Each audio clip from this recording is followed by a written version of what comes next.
शिवलिंग का वास्तविक अर्थ क्या है? शिवलिंग क्या प्रदर्शित करता है व किसका प्रतीक है? इन सभी तथ्यों को आज हम आपके समक्ष रखेंगे। लोगों ने जो वजोभ्रांति समाज में शिवलिंग के प्रति फैला रखी है, उसे दूर करना अति आवश्यक है। कुछ लोगों ने शिवलिंग का इतना गलत अर्थ बता रखा है कि हम उसकी व्याख्या करना भी पाप समझते हैं और महादेव का अपमान समझते हैं। इस प्रस्तुति द्वारा आप शिवलिंग का संपूर्ण अर्थ जानेंगे। कृपया वीडियो को शेयर करें ताकि लोगों के मन से यह भ्रांति दूर हो सके और चैनल को सब्सक्राइब अवश्य करें। शिवलिंग एक संस्कृत शब्द है। यहाँ लिंग का अर्थ है प्रतीक, यानी शिवलिंग का अर्थ है शिव का प्रतीक। शिवलिंग को हम शिव का स्वरूप मान उनकी पूजा करते हैं। संस्कृत भाषा में जिस प्रकार पुल्लिंग का अर्थ पुरुष का प्रतीक और स्त्रीलिंग का अर्थ स्त्री का प्रतीक होता है, उसी प्रकार शिवलिंग का अर्थ शिव का प्रतीक है। पुराणों में वर्णित एक कथा के अनुसार ऋषियों ने सूत जी से प्रश्न किया कि सभी देवताओं की पूजा मूर्ति स्वरूप में होती है, लिंग में नहीं, परंतु भगवान शिव की पूजा लिंग और मूर्ति स्वरूप दोनों में क्यों की जाती है? फिर सूत जी ने बड़े विनम्र भाव से कहा, आपका यह प्रश्न बहुत अद्भुत और पवित्र है। एकमात्र भगवान शिव ही ब्रह्मरूप होने के कारण निराकार कहलाते हैं। रूपवान होने के कारण उन्हें साकार भी कहा जाता है और इसलिए वे साकार और निराकार दोनों हैं। शिवलिंग शिव जी के निराकार स्वरूप का प्रतीक है। इसी तरह भगवान शिव का मूर्ति स्वरूप ही उनके साकार स्वरूप का प्रतीक है। साकार और निराकार रूप होने से ही वे ब्रह्म शब्द से कहे जाने वाले परमात्मा है।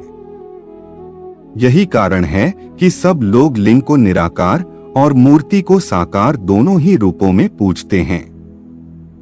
महादेव से भिन्न दूसरे देवता साक्षात ब्रह्म नहीं है, इसलिए कहीं भी उनके लिए निराकार लिंग उपलब्ध नहीं होता। शिवलिंग एक ऐसी आकृति है जिसमें संपूर्ण ब्रह्मांड व्याप्त है। आपने शिवलिंग को अलग अलग आकारों में देखा होगा, जिनमें से कुछ शिवलिंग मनुष्य द्वारा बनाए गए हैं और कुछ शिवलिंग भगवान द्वारा स्वयंभू प्राकट्य हैं। परंतु अगर हम प्रमुख 12 ज्योतिर्लिंग के संदर्भ में चर्चा करें तो उन सभी का आकार एक दूसरे से भिन्न है। ऐसा इसलिए है क्योंकि अलग अलग उद्देश्यों को प्राप्त करने के लिए अलग अलग शिवलिंग बनाए गए हैं। कुछ शिवलिंगों को स्वास्थ्य के लिए बनाया गया है, कुछ को विवाह के लिए व कुछ को ध्यान साधना के लिए स्थापित किया गया है।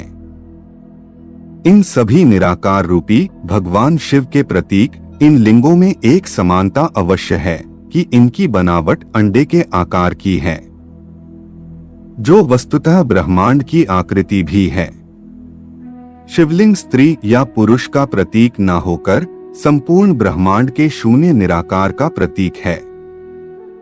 इन्हें किसी एक शैली में बांधकर नहीं रखा जा सकता, क्योंकि यह स्वयं एक श्रेणी है, एक प्रतीक है। अगर आप वैज्ञानिकों द्वारा लिए गए अंतरिक्ष के चित्र को देखते हैं तो आप पाएंगे कि पुराणों के अनुसार संपूर्ण आकाश स्वयं एक लिंग है और शिवलिंग समस्त ब्रह्मांड की एक धुरी है। शिवलिंग अनंत है। शिवलिंग का ना तो आरंभ है और ना ही अंत। ब्रह्मांड में दो ही वस्तुएं हैं, ऊर्जा और पदार्थ। हमारा शरीर पदार्थ से निर्मित है और आत्मा ऊर्जा है। इसी प्रकार प्रकृति, पदार्थ और शिव भक्ति ऊर्जा का प्रतीक बनकर शिवलिंग कहलाता है। ब्रह्मांड की समस्त ऊर्जा शिवलिंग में समाहित है।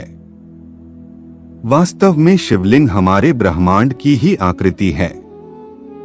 शिवलिंग के साथ कर्मकांड इसलिए किए जाते हैं ताकि शिवलिंग में अधिक से अधिक ऊर्जा को समाहित किया जा सके और जब हम शिवलिंग के पास बैठे तो हमें उस ऊर्जा का लाभ भी अधिक से अधिक मिले और हमारी आध्यात्मिक उन्नति भी हो सके।